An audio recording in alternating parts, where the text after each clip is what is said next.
On va faire quelques halachot avant le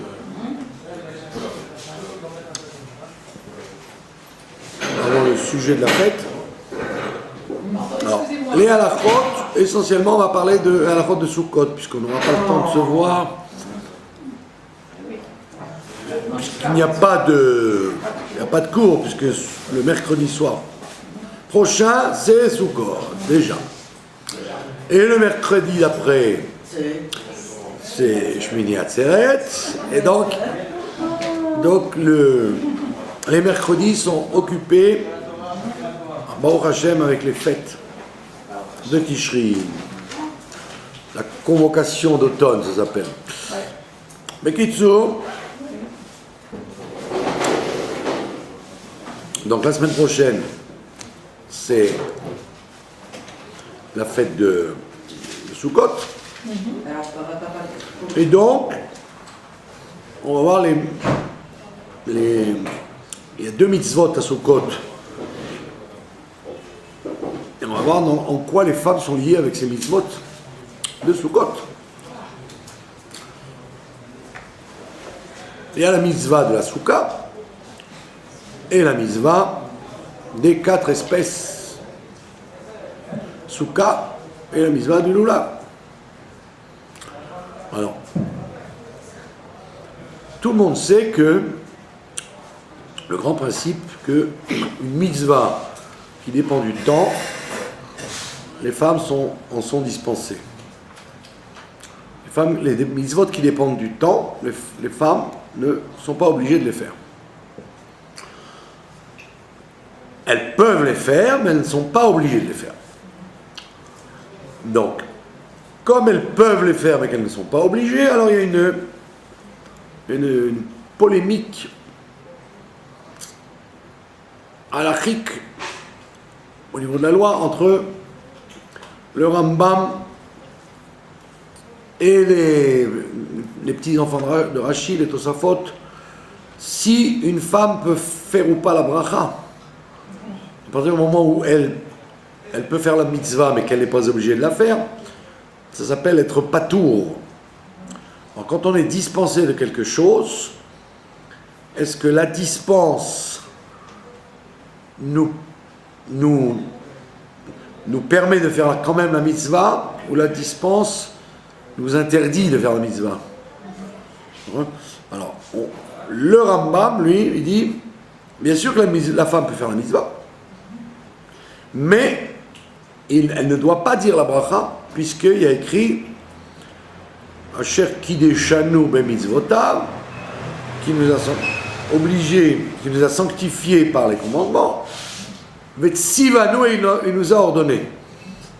Alors le Rambam il dit qui c'est qui les a ordonnés aux femmes?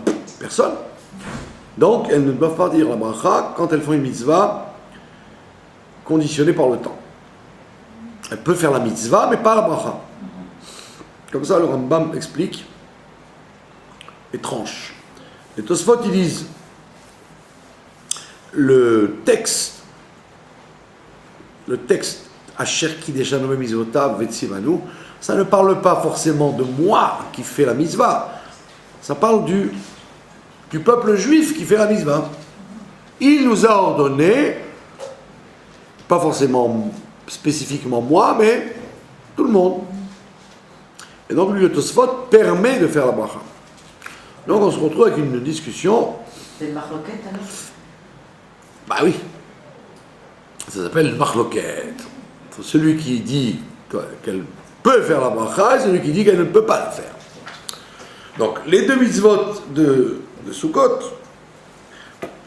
la mitzvah de s'asseoir dans la soukha le premier soir, tout le monde y est astreint. Le premier soir de Sukkot, mercredi soir, tout le monde est astreint de s'asseoir dans la soukha, qu'il ait faim ou qu'il n'ait pas faim, qu'il ait envie ou qu'il n'ait pas envie, parce que on compare Sukkot avec Pessah. Comme le soir de Pessah, on doit manger de la matzah, 30 grammes de matzah, enfin kazaïd de matzah, qu'on ait envie ou pas. La même chose, on doit, le 15 Nissan, on doit manger de la matzah. Le 15 Tishri, 6 mois après, on doit manger un repas, on doit manger du pain dans la souka. On compare souka et matzah. Donc automatiquement, comme on ne peut pas manger un jour de fête si on n'a pas fait kidouche, sauf le jour de Kippour, où on ne fait pas kidouche. Quand on veut manger, on va faire kidouche. Donc on va rentrer dans la souka avec du vin et du pain. Donc automatiquement, même si la femme n'est pas est dispensée de souka, elle doit quand même rentrer dans la souka avec sa famille pour se rendre quitte du repas de Yom Tov, puisque c'est Yom Tov. Donc, s'il y a une souka qui fait rentrer tout le monde, alors on fait rentrer les femmes aussi, bien évidemment. S'il y a une souka qui ne fait rentrer que les hommes, alors on peut installer des hommes dans une souka et les femmes peuvent manger en dehors de la souka, puisqu'elles ne sont pas tenues de la souka, elles sont tenues du kidouche et du repas, puisque c'est Yom Tov. Donc c'est en général comme ça qu'on fait, quand on n'a pas une souka assez grande, alors on fait rentrer ceux qui ont l'obligation, c'est-à-dire les hommes adultes ou même un peu moins qu'adultes dans la souka, et ceux qui n'ont, s'il n'y a pas de place, on met les femmes, c'est-à-dire pas sous le schar de la souka, pas sous le toit de la souka, mais sous le toit de la maison. Et donc comme ça, tout le monde est tranquille. D'accord? Et donc automatiquement, la question se posera, est-ce que si une femme rentre dans la souka pour manger,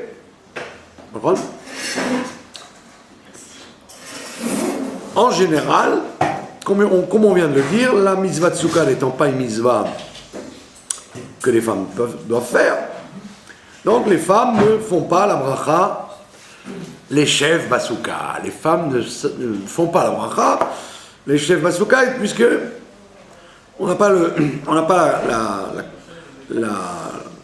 le minag que les femmes s'assoient dans la souka, si ce n'est le fait d'être liées avec des hommes. Donc en règle générale, même si la femme mange dans une souka, elle n'a pas besoin de faire la bracha, puisque elle pourrait très bien manger chez elle. Oui. La preuve, c'est qu'en Rousse la Arrête, quand il pleut très souvent, rassurez-vous, les hommes sont obligés d'y aller, donc ils y vont. Mais Samarta Bechagecha, tu seras joyeux dans ta fête quand tu te prends des tonnes d'eau sur la tête. D'où on voit comment les mitzvot sont faites pour Israël surtout, puisqu'en Israël en général il fait toujours beau pendant la fête de Sukkot, alors qu'en Chutz La'aretz, j'ai un ami au Canada qui a installé un chauffage et des couvertures pour pouvoir manger dans la souka. Alors, ils sont emmitouflés dans les couvertures et ils se dépêchent de manger parce qu'il fait moins 15 déjà, oui, en octobre. Donc, et quand ils disent Samarta Bechagecha, tu seras joyeux dans ta fête, ils disent ouais, je serai joyeux dans ma fête, mais vivement que je rentre à la maison. Donc une femme, automatiquement, quand il fait mauvais, etc., elle ne va pas aller se casser la tête d'aller manger dans une souka. Donc les Chachamim ont dit, donc on voit que la femme n'est pas tellement pointilleuse de manger dans la souka, si ce n'est pour accompagner un mari, un père, un frère, un enfant, un garçon qui a besoin, lui, d'y être.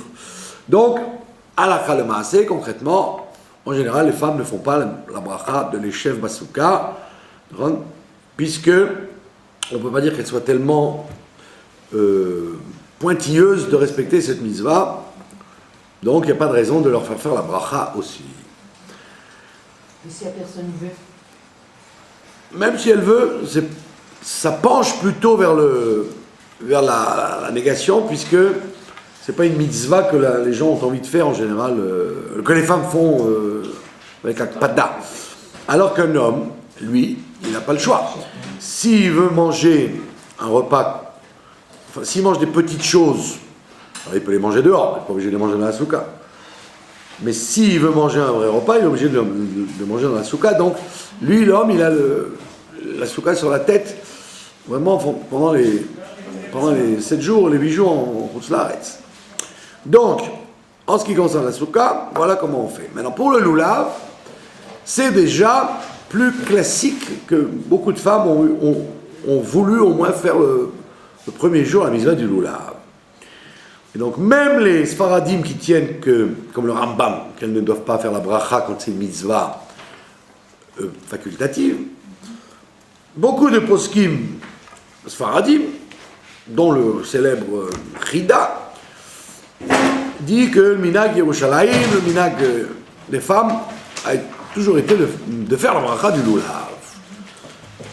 Donc c'est-à-dire que la souka, non, mais le loulav, oui, parce qu'effectivement, la femme a toujours eu envie d'affectionner cette mitzvah du loulav. C'est comme le chauffard, il y a des mitzvot comme ça, où les femmes, bien qu'elles n'aient pas été obligées, comme le chauffard, il y a beaucoup de femmes qui tiennent à écouter le chauffard à Rosh Hashanah, même si elles ne sont pas obligées. Donc pareil pour le loulav, donc pour une femme, on peut la laisser faire la bracha du loulav, et pas seulement le premier jour, tous les jours si elle a envie, puisque les femmes ont toujours affectionné cette mitzvah. Je me rappelle je ne sais pas si vous avez remarqué, il y a quelque chose de très curieux dans la vie, c'est que vous voyez très souvent des gens toujours à la même période. Ouais. Mais des gens, vous voyez, des gens que vous ne voyez que au mois de janvier ou à Pessah. Il y a quelque chose de particulier, on dirait qu'ils disparaissent de la planète et que vous les revoyez exactement comme si on les a ressortis de la boîte à un moment de l'année précis. C'est extrêmement curieux. Il y avait une dame que je ne connaissais, comme on dit chez nous, ni d'Adam ni d'Ève, et qui tous les ans apparaissait dans la souka, dans une souka, elle apparaissait, et comme par hasard, c'était toujours moi qui étais à ce moment-là dans la souka. Très bizarre. Ouais, ça pouvait être l'après-midi, le matin, et Tom c'était elle, et c'était moi. Et elle me tapait à la porte de la souka, et elle me disait Esrek Benchin, la bracha du Etrog. En yiddish, Esrek Benchin. Comme une femme d'un autre monde. Et tous les ans, elle tapait à la porte et elle disait, et toute l'année je la voyais jamais. Pourtant c'était dans le 9e arrondissement, il y avait beaucoup de juifs qui défilaient là-bas, vous savez, à Montmartre. Ouais. Donc au moins j'aurais pu la voir une fois au marché ou une fois au... Si ça se peut, c'est une revenante. Allez savoir. Peut-être c'était un Gilgoul. Et il y a des gens comme ça, par exemple, je vais les voir à Hanouka. Vous allez les voir, nez à nez, à Hanouka, vous allez voir, à Purim. Donc il y a des gens qui ont peut-être quelque chose de spécial avec une fête particulière. D'accord ? Et donc cette femme, elle voulait, elle ne voulait pas pour manger dans la souka, elle voulait qu'on lui prête le loulav. Et en plus, c'est curieux, c'est qu'elle n'avait pas d'âge. On aurait pu croire qu'elle avait 100 ans comme elle en avait 40. Mystère et boule de gomme. Donc, on voit qu'il y a des mitzvot sur lesquels il y a des gens qui sont absolument makpid, et le Chida a dit que les femmes, le Chida c'est un homme qui a beaucoup voyagé, il a fait le tour du monde. Oui, il a vu c'était un pigeon voyageur. Il a rencontré Louis XVI et Marie-Antoinette. De la France? Il était de France? Non. Il était du Maroc, apparemment. Du Maroc, il est allé en Algérie, en Tunisie, en Libye, en Égypte. Il a fait tout le bassin méditerranéen, après il a fait l'Italie. Il est mort d'ailleurs en Italie, À Livourne. à Livourne, bien sûr.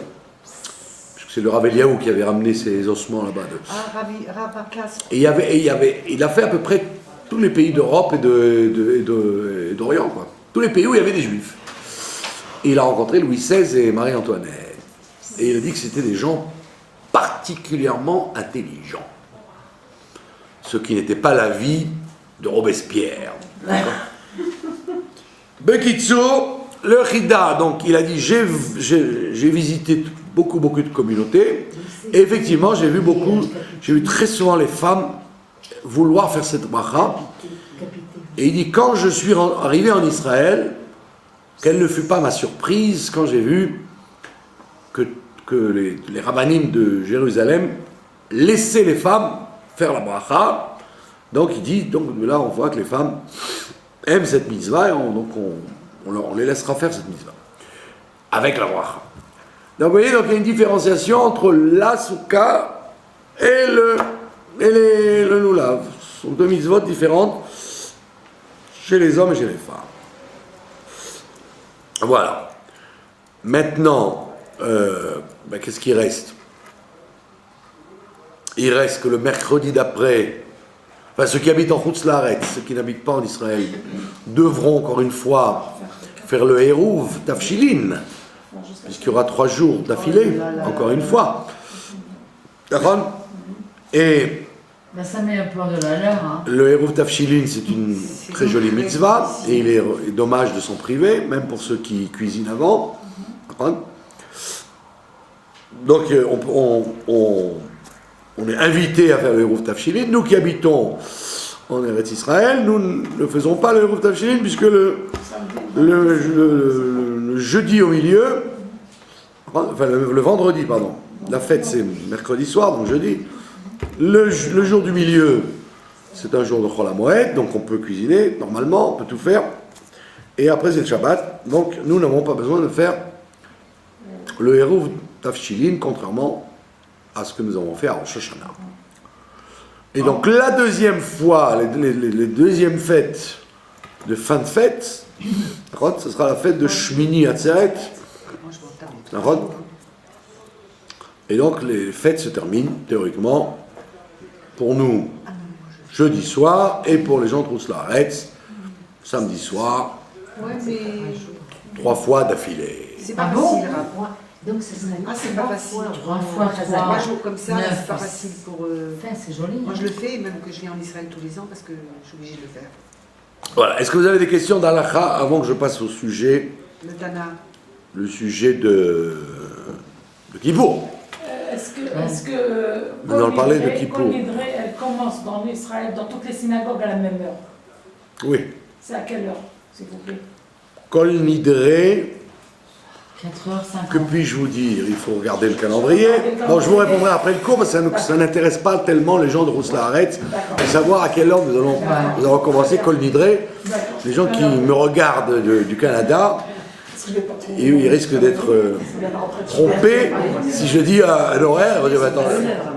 Donc après le cours, je vous dirai à tête reposée à quelle heure commence le Kol Nidre chez nous en Israël. Nous allons parler maintenant d'un sujet qui est lié avec Yom Kippour, bien évidemment, mais qui en vérité est lié avec l'année entière, et pas seulement Yom Kippour.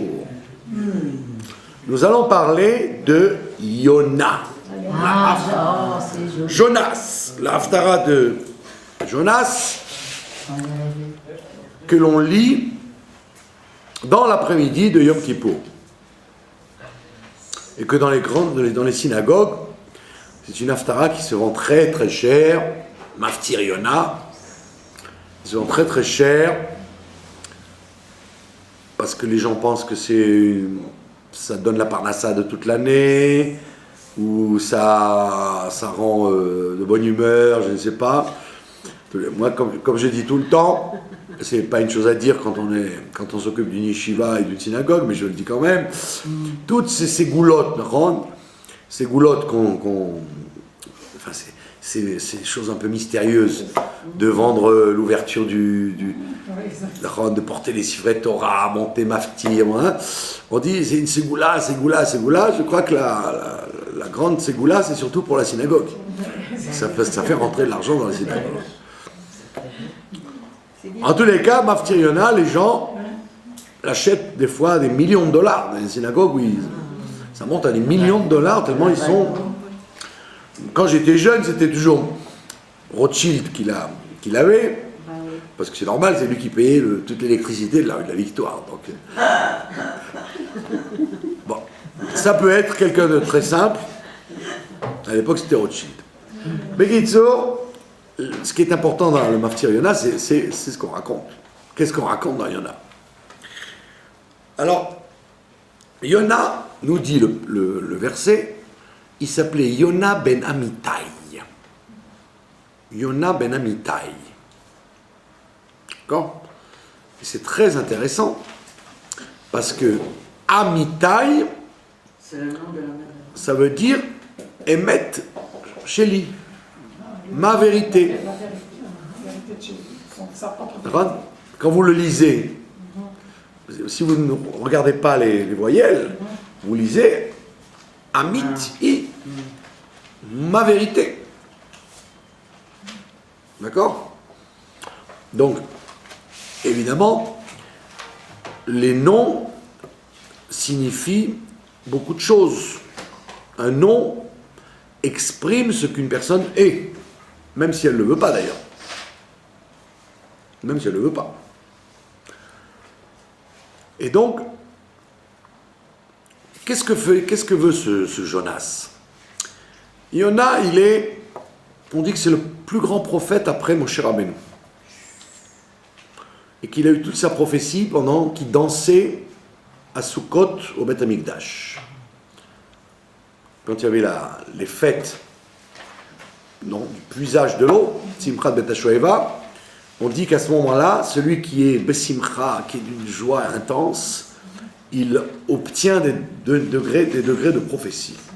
Et il dit que, le Midrash nous dit c'est là-bas qu'il a eu ses prophéties, et celle-là, la prophétie d'aller prophétiser, d'aller annoncer à Ninive que si elle ne fait pas de Tchouva, Ninive c'est la capitale de Achour, des Assyriens,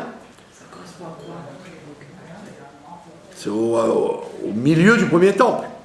Mais ça correspond à quelle ville? Ninive, Achour. Aujourd'hui, Achour, la Syrie s'est mélangée aujourd'hui entre l'Irak et l'Iran. C'est un pays qui n'existe plus, là, Achour. C'était la grande puissance. C'était la grande puissance qui après a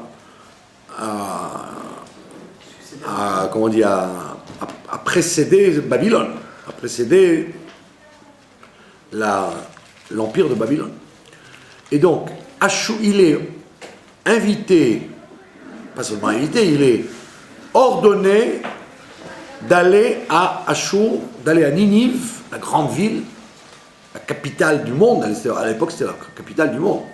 C'était comme, vous diriez, New York aujourd'hui, quoi. Et il doit annoncer aux goïms là-bas, qui étaient idolâtres, que s'ils ne font pas de tchouva, Dieu détruira Ninive et tout ce qu'il y a autour. Et donc, monsieur Yona, curieusement, Ninive, d'abord, si vous regardez la carte, c'est à l'est d'Israël. C'est l'Iran, l'Irak. C'est à l'est, c'est en Orient. Et lui, comme on dit chez nous, à l'aise dans ses baskets, au lieu de prendre un chameau vers l'Orient, il prend un bateau pour la Tunisie. Tarshish, c'est la Tunisie, c'est Carthage, c'est la Tunisie. C'est-à-dire tout le contraire. Il va vers l'Occident, vers l'océan Atlantique. Tout le contraire de ce qu'on lui demande. Bon, la raison pour laquelle Tarshish, les commentateurs disent parce que la prophétie, c'est comme les ondes de radio, ça part de Jérusalem et ça se répand en couches circulaires, et donc la limite de la prophétie, c'est la Tunisie. Donc il s'est dit comme ça, je n'ai plus de fréquence, Dieu ne peut plus me déranger, je vais à Tarshish, c'est le bout de la fréquence de la prophétie. Donc je ne peux plus être dérangé par la prophétie. Également, d'autres disent, c'est parce que M. Yona était un Tunisien. Il était de la tribu de Zevouloun. Il était de Zevouloun, et il s'est dit là-bas, ma famille, quoi, ma tribu se trouve, puisqu'ils étaient commerçants, donc ils avaient des comptoirs partout, et donc ils vivaient en Israël, au bord de la mer, et ils avaient sûrement des comptoirs en Tunisie, d'où certainement l'origine des Tunisiens d'être de Zevouloun. Donc, question gigantesque.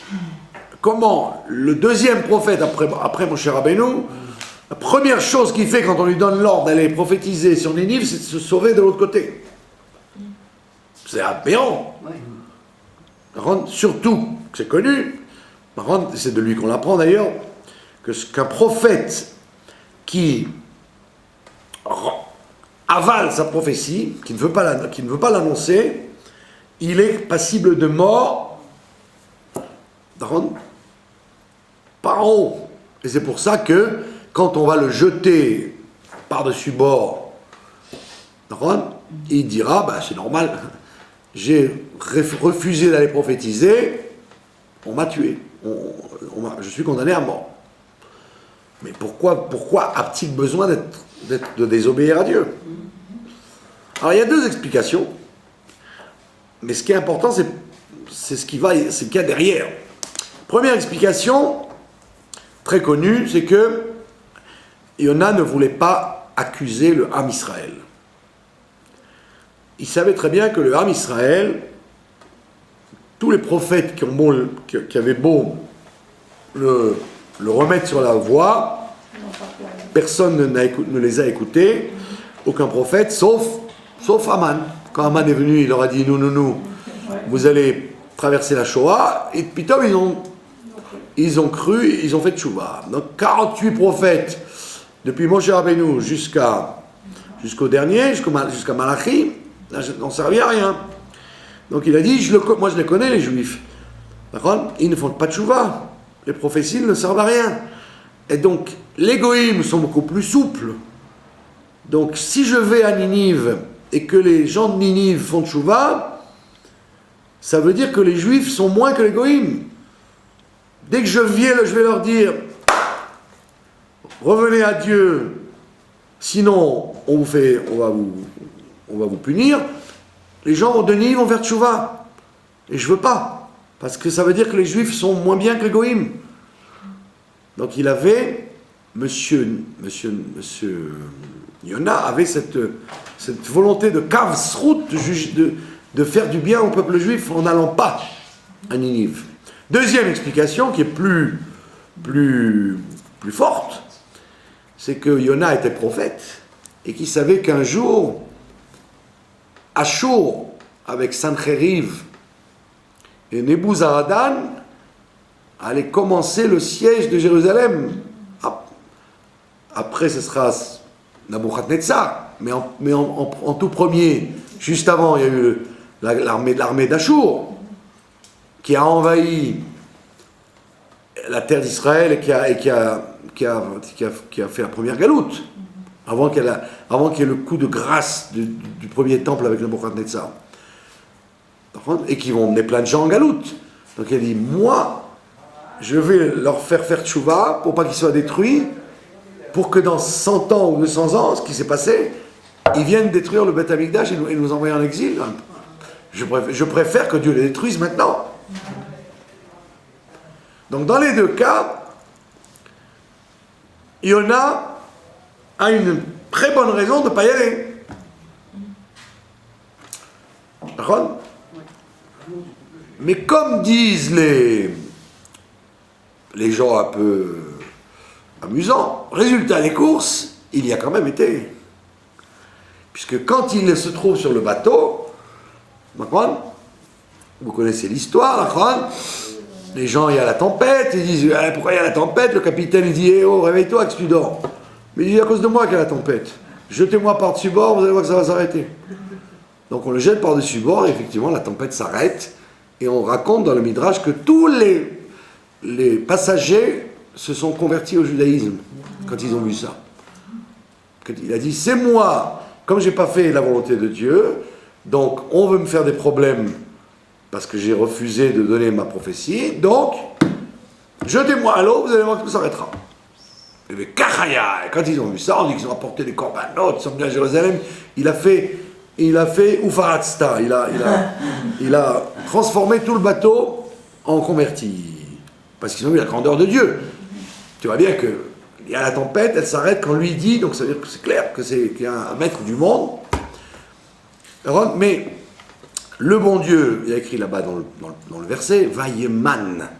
Vayeman, Dieu a sécrété, il a provoqué qu'il y ait une baleine qui, au lieu de le laisser se noyer, l'a absorbé. Et dans le ventre de la baleine, il réfléchit, il dit est-ce que ça vaut le coup de désobéir à Dieu? Non, puisqu'en fait, j'ai été condamné à mort, et ça ne sert à rien.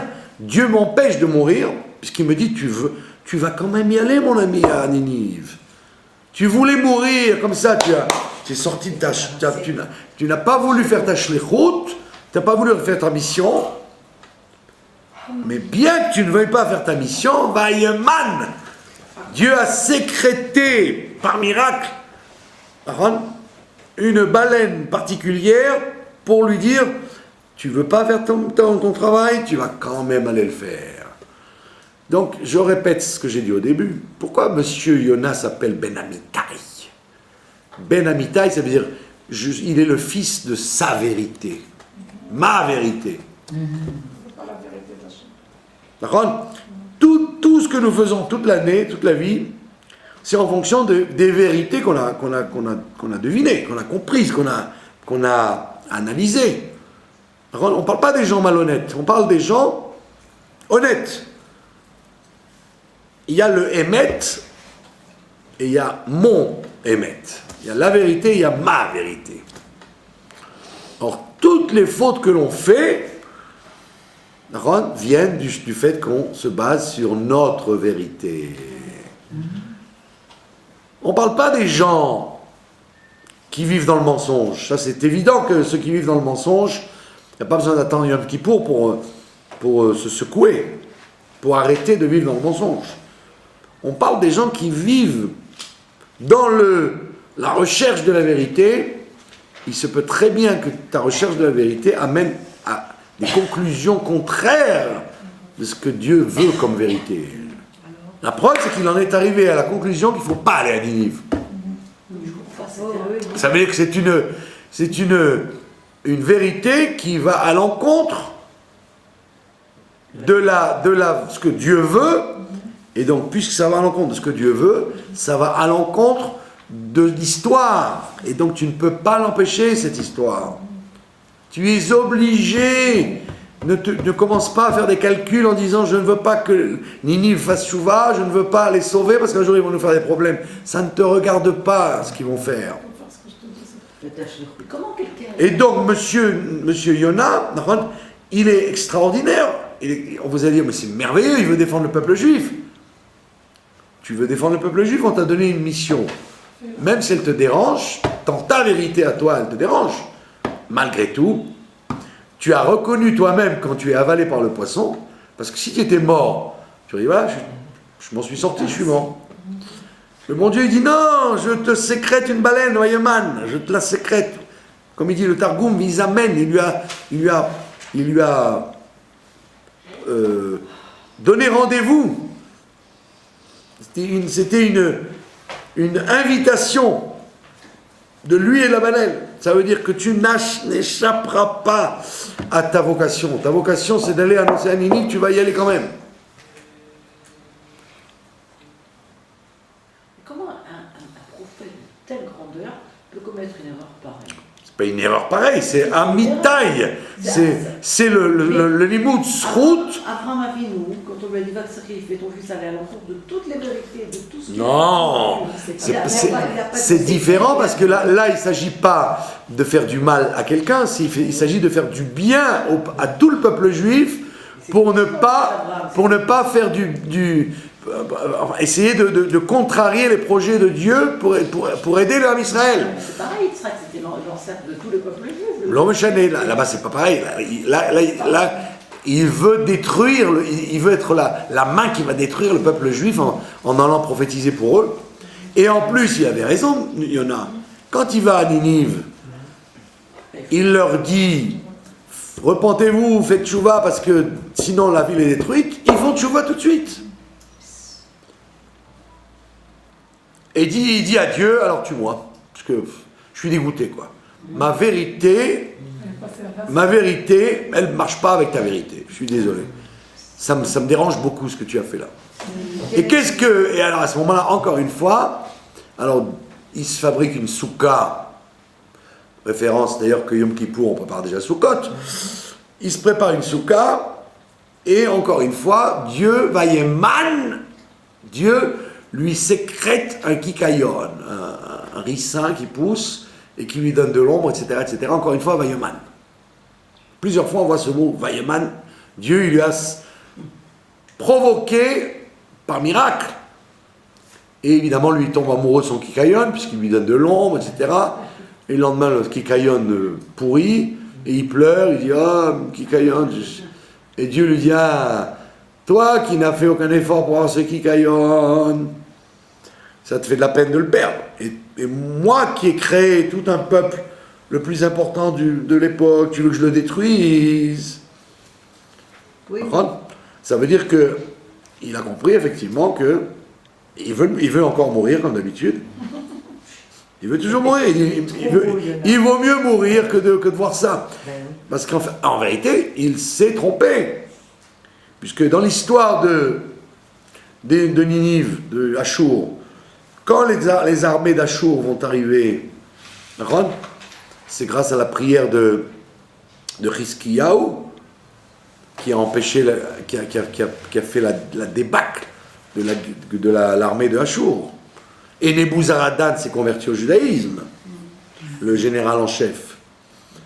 Ron, comme on dit là-bas, que beaucoup de gens de Sancheriv, du roi d'Achour, se sont convertis par la suite.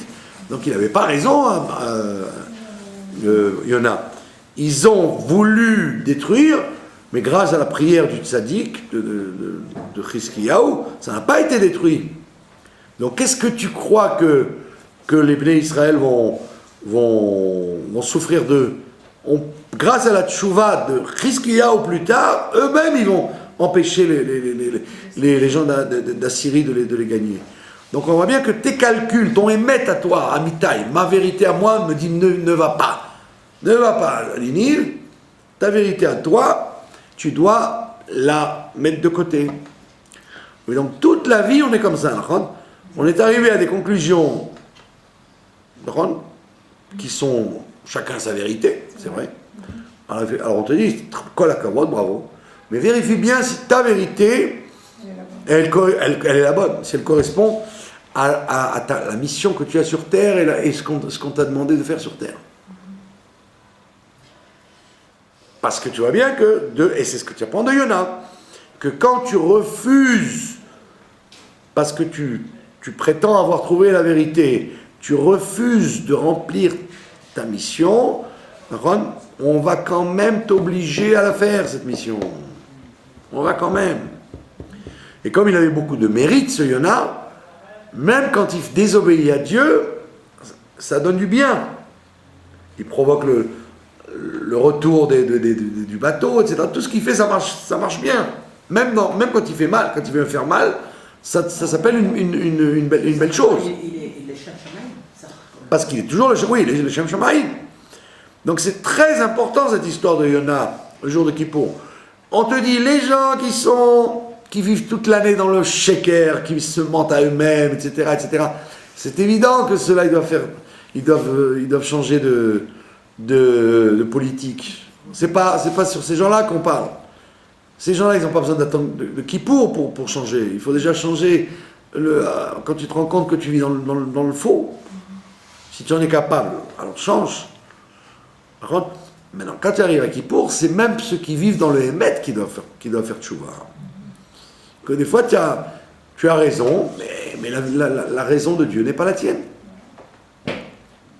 Et ça, c'est très, très, très fréquent chez les gens qui croient avoir trouvé le Hémet, et ça y est, maintenant je suis bien, je suis branché, je suis dans le Hémet.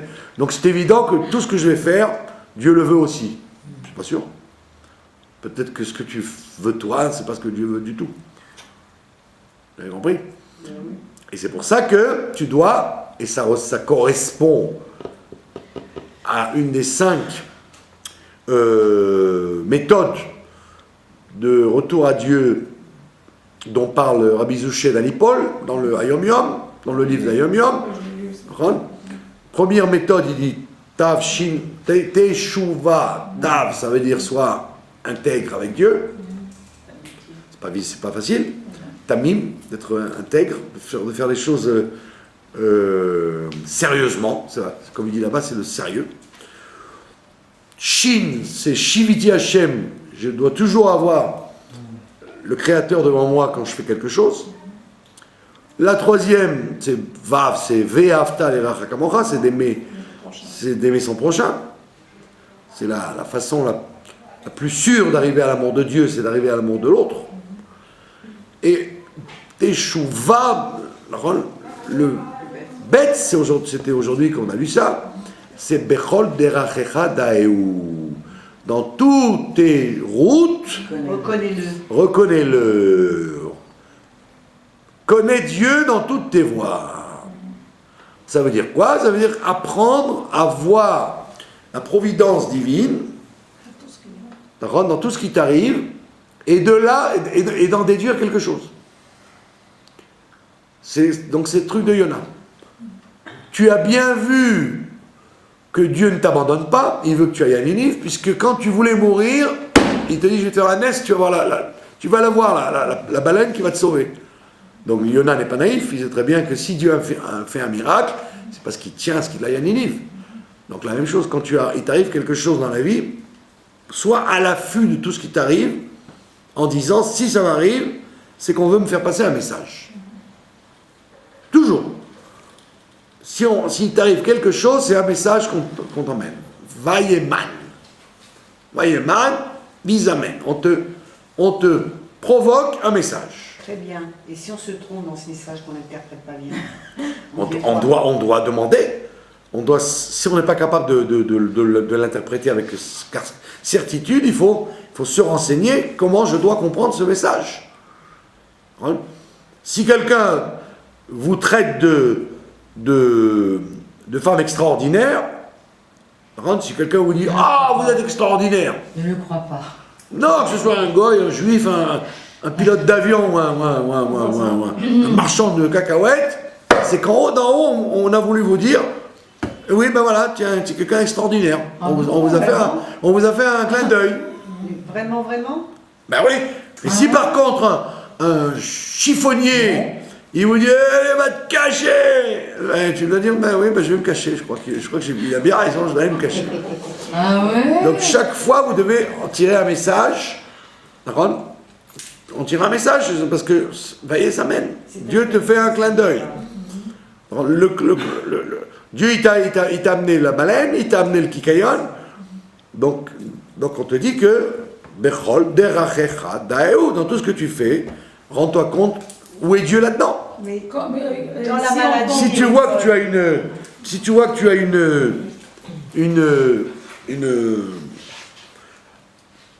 le vent est avec toi, dans ce que tu fais, c'est que c'est bon.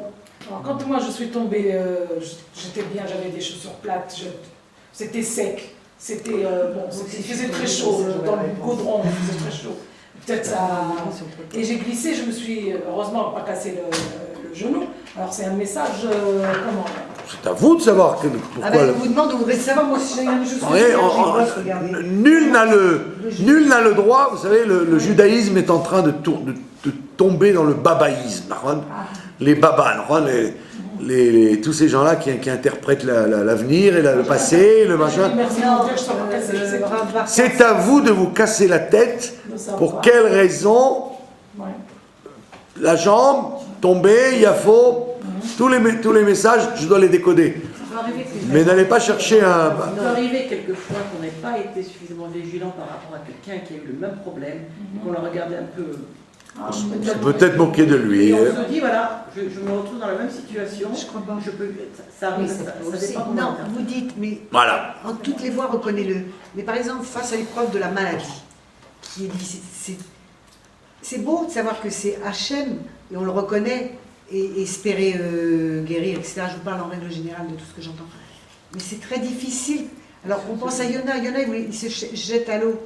Et vous avez raison. Il veut mourir, lui. Il veut mourir. Bah, Ouais. quand on est très Il veut éviter épreuve, sa- les gens, il veut ils veulent éviter pas sa souffrir. mission. Alors, on peut dire ils veulent mourir, Ils ils ne veulent pas se souffrir. sacrifier pour le peuple. Mais c'est très juste ce que vous dites, parce que ce que vous êtes en train de dire, c'est ce qu'on vit actuellement. On n'est pas Yona, mais...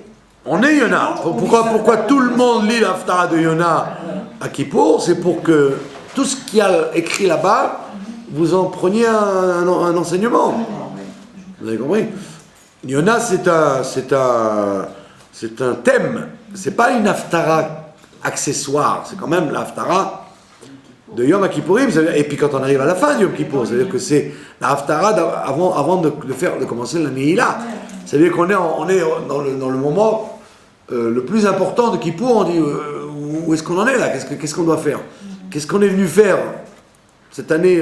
Comment on va l'orienter cette année? D'accord? Alors on te dit, Il y a bien des choses. tu es venu sur Terre, Aleph, pour savoir pourquoi. Tu dois te casser la tête pourquoi tu es venu sur Terre. Et maintenant, de ce que tu crois être ta vérité, sache que ta vérité doit être confrontée avec la vérité absolue et que Dieu est grand, parce que nous avons la Torah, nous avons la chance de comprendre qu'on a toutes les clés avec la Torah. On ne fait pas semblant de... On ne prend pas la Torah pour un livre de dogme, mais on prend la Torah pour le livre des secrets du monde. C'est ce que les gauchistes israéliens ne veulent pas comprendre. C'est de s'imaginer que la Torah c'est un livre de dogme. Pas un livre de dogme, c'est un livre qui te livre les secrets pour avancer dans la vie et dans le décryptement des gens, des civilisations, des situations, de tout ce qui se passe. Sinon, tu vis comme un aveugle, tu comprends rien, tu fais des faux pshatim, tu interprètes tout de travers, et en plus de ça, en fin de parcours, tu vas en arriver quand même à la conclusion que la Torah avait raison. Donc si Yona déjà, qui lui était un prophète, a eu du mal à prendre on voit qu'il n'y a pas de mythe dans la Torah. On le situe comme quelqu'un qui désobéit à Dieu. On n'en fait pas un Moshe Rabbeinu, on en fait un homme qui désobéit à Dieu. Un homme pas extraordinaire, non? Yona, il passe pas pour quelqu'un d'admirable dans l'histoire. Il passe pour un révolté, quoi. C'est magnifique que la Torah vous te dit, tu sais, même lui, qui était un révolté, qui vivait d'après sa vérité, il en est arrivé à comprendre qu'il n'y a pas le choix. Dieu, tu ne peux pas faire le bras de fer. Tu ne peux pas faire le bras de fer. Dieu, il t'a nommé pour être Shaliach là-bas, tu vas être là-bas Shaliach. Toute la vie, elle est comme ça. On a une mission à remplir, et tu peux toujours tourner autour du pot, tu ne pourras pas te désister, tu es obligé de la remplir. C'est ce que je me suis dit, moi j'en ai marre du repas, je veux bien changer. Voilà. Et voilà, et vous voyez les amènes. Il y a bien des situations dans lesquelles il n'y a pas d'explication. Il y a même des circonstances sans plus de preuves. Il y a une de ces catégories où on n'a pas d'explication. Enfin, en tous les cas, de manière momentanée. On ne parle pas d'épreuve là. C'était pas une épreuve, c'est une mission. D'accord, mais là, pour tout ce qui dit que tout ce qui nous arrive, on doit l'interpréter. Il y a bien des choses qu'on est incapable d'interpréter. Que Dieu préserve des gens qui ont eu des malheurs dans leur vie. Et des fois, ils ne sont pas en mesure de l'interpréter. Il y a des fois des déboulis ou des éléments qui nous manquent. Donc, qui nous manquent. ça veut dire que c'est pas parce que je n'ai pas de réponse que ça s'appelle pas une réponse. Ça s'appelle une réponse quand il n'y a pas de réponse. On n'est pas obligé d'avoir des réponses à tout. Très souvent, on n'a pas de réponse à plein de choses. Il y a des milliards de choses qui nous arrivent dans une journée. On ne va pas commencer à faire des analyses sur tel détail. Mais on parle quand quelque chose vailleman, quand une chose, elle se présente à nous de façon insistante. Il a bien remarqué la baleine qu'il a sauvée. Il a bien remarqué le kikaïon qui a poussé devant le truc. On ne parle pas de quelque chose sur lequel vous n'êtes pas obligé de vous appesantir. Chose qui vous interpelle, vous êtes obligé de vous dire pourquoi ça m'interpelle. Alors s'il n'y a pas de réponse, il n'y a pas de réponse. Tu attends. La fois d'après, si ce n'est pas aujourd'hui, demain on te donnera la réponse. Il y a des fois des gens qui mettent des dizaines d'années avant d'avoir la réponse d'une chose qui leur est arrivée. Oui, lui, dans le Tanakh, les choses vont vite. Il y en a, on n'a pas besoin de vous raconter combien de temps il a mis avant de. C'est pas important. Au contraire, dans le Tanakh, les choses vont vite, mais nous, elles vont pas vite. Donc c'est très possible que aujourd'hui, tu as fait quelque chose, tu as rencontré quelqu'un, et c'est peut-être dans 50 ans que tu vas savoir pourquoi tu l'as rencontré. Ouais, mais enfin, on sera peut-être pas vivant dans 50 ans. Non, ça n'a aucune importance. Ça veut dire que tu n'es pas obligé d'avoir la réponse dans la demi-heure où tu te poses la question. C'est pas parce que Yona, lui, il a eu la réponse tout de suite parce qu'il a compris. Quand on est fin, alors on sait très bien que Yona, il savait très bien qu'est-ce qu'il avait à se reprocher. Donc il savait très bien qu'il ne pouvait pas échapper à la mort, il devait mourir. Prophétie non révélée, passible de mort. Donc quand ils l'ont jeté à l'eau, pour lui, il était noyé, il avait réglé son problème. Mais nous, quand il nous arrive des choses, évidemment, des fois on a du mal à se dire mais qu'est-ce que j'ai fait? Qu'est-ce qui a provoqué ça? Mais on doit se casser la tête. Mais quand on dit ça, ce que vous êtes en train de dire, moi il m'est arrivé de dire, je sais pourquoi il m'arrive ça, c'est parce que j'ai fait ça. On m'a répondu, mais dis non, t'es pas une prophétesse. Et c'est que les grandes sadikim qui ont tout de suite la réplique. Alors, qu'est-ce qu'on fait? Vous pouvez être, sur un point particulier, vous êtes méritante de savoir la vérité. Ça n'a rien à voir avec les grands sadikim. Ouais, moi, non, quand je fais un truc qui n'est pas bien, qui me semble comme ça. Non, quand j'ai un truc, si j'ai quelque chose qui m'arrive, je me dis, ah, c'est parce que j'ai pas fait ce truc bien. Bah, très bien. Si vous avez tout de suite compris le tenant et l'objet, il ne faut pas se tromper. Voilà. La fin de Yona. Pardon? Quelle est la fin de Yona? Ben, la fin de Yona, c'est qu'encore une fois, il demande la mort, comme d'habitude. Et le bon Dieu, il lui dit, ben voilà, maintenant, la boucle est bouclée. Tu as compris que comme ce sont mes créatures, les gens les Assyriens sont mes créatures, et que la tchouva, elle existe pour tout le monde. Si c'est pas aujourd'hui, c'est demain. Si c'est pas avec cela, c'est avec d'autres. Comme disait le grand rabbin Jaïs à la victoire, que l'histoire de Yona nous apprend, ce que disent les Midrashim, quoi, que l'avenir de toute l'humanité, c'est de revenir à Dieu. Et donc tu as beau tourner autour du pot, même si tu t'appelles Ashur ou pas Ashur, machin, tu fais tchouva, celui-là plus tôt, celui-là plus tard. Donc c'est pour ça que, qu'est-ce qu'il a fait, Yona? Il nous a donné une belle haftara, mais il a perdu du temps, puisqu'il y a quand même été. Donc ça veut dire que tu dois savoir que tout le monde va revenir à Dieu, juifs ou goy, aussi bien les juifs religieux que ceux qui ne le sont pas, reviendront à Dieu.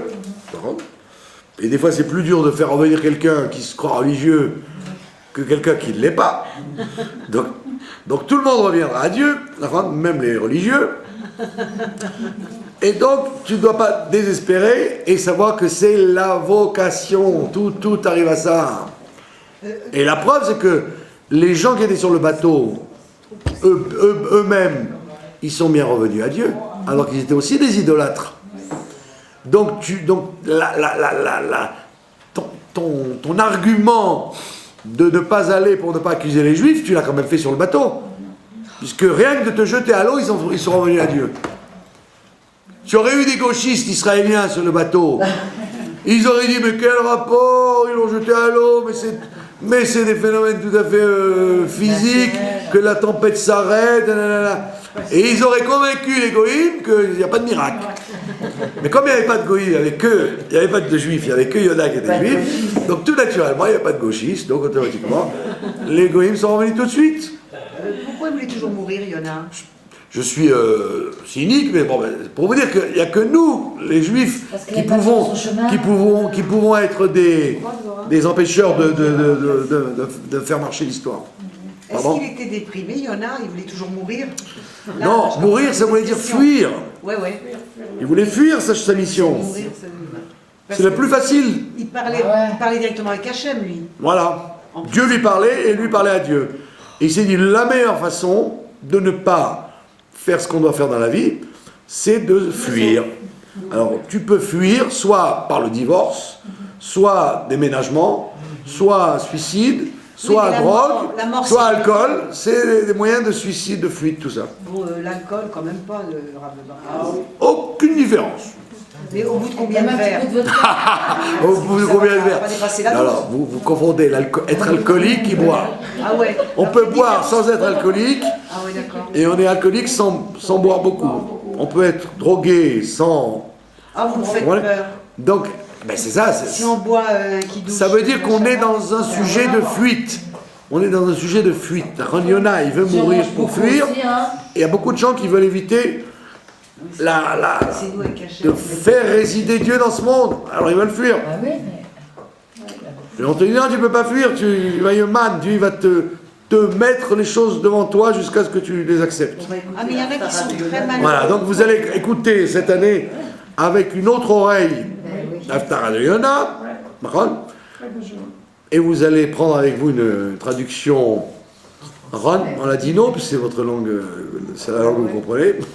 Ah ouais. D'accord. Vous allez comprendre beaucoup mieux la Haftarah de Yona. Et donc, ça veut dire que tôt ou tard, tout ce que Dieu a projeté, d'accord, que la vocation de l'humanité, c'est de revenir à lui, et automatiquement, ça va se faire. Une question. Et donc, cette année, si Dieu veut, avant de lire Yona, nous serons déjà dans le Beth Amikdash, et tous les goïms viendront aussi reconnaître la grandeur de Dieu à Jérusalem. Bonne fête à tous nos téléspectateurs. Merci. Le rabbi, comment je peux une prophétie en dehors des Israël? Bon, c'est un autre cours déjà. Si la prophétie est déjà revenue. Qu'est-ce que vous avez demandé? Comment le rabbi peut avoir une prophétie en dehors des Israël? Le sang de la prophétie, c'est... Mais non, c'est